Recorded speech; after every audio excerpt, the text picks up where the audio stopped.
Hello everyone, welcome back. Today I would like to talk about one of the most exciting and beautiful technique in watercolor, wet on wet painting.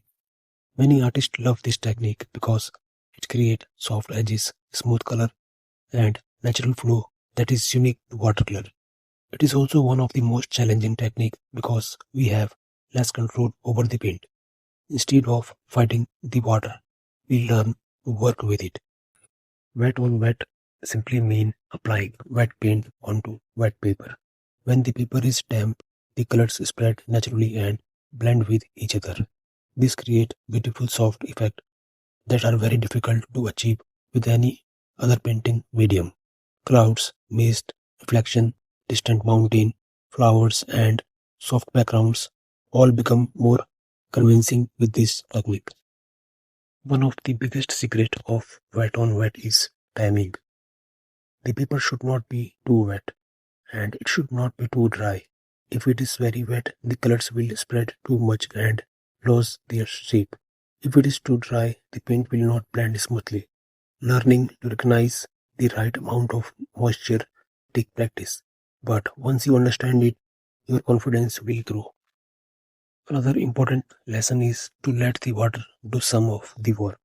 Many beginners keep moving the brush again and again because they want to control every detail. But watercolor has its own beauty. Sometimes the most beautiful effect happen when we simply place the color on the paper and allow the water to move it naturally. This requires patience and trust. Color choice is also important. Since color mix directly on the paper, we should think carefully before adding too many pigments. Too many colors can easily become dull or muddy. Using a limited palette and understanding how colors mix will give clean and fresh result. Wet on wet is perfect for creating atmosphere. Think about an early morning landscape with soft fog, a rainy street with reflection, or a peaceful sunset.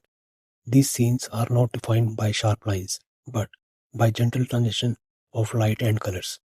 This technique helps us paint not only subject, but also the feeling of a place. At the same time, not every part of a painting should be wet on wet. A successful watercolor often combines soft edges and hard edges. We can paint the background using wet on wet and then add sharp details later using wet on dry. This balance creates depth and naturally guides the viewer eye to the focal point. One thing I have learned over the years is that wet on wet teaches patience. We cannot rush the process. Sometimes you must wait for the paper to reach the right stage of dampness. Sometimes you must wait for one wash to dry before adding another. Watercolor reward patience more than speed. To conclude, wet on wet is much more than a painting technique. It teaches to observe, to be patient, and to accept that not everything needs to be controlled. The flowing water often creates effect that we could never paint with the brush alone. When we learn to work with the water instead of against it, our paintings become soft, fresh, and more full of life. Thank you and happy painting to all of you.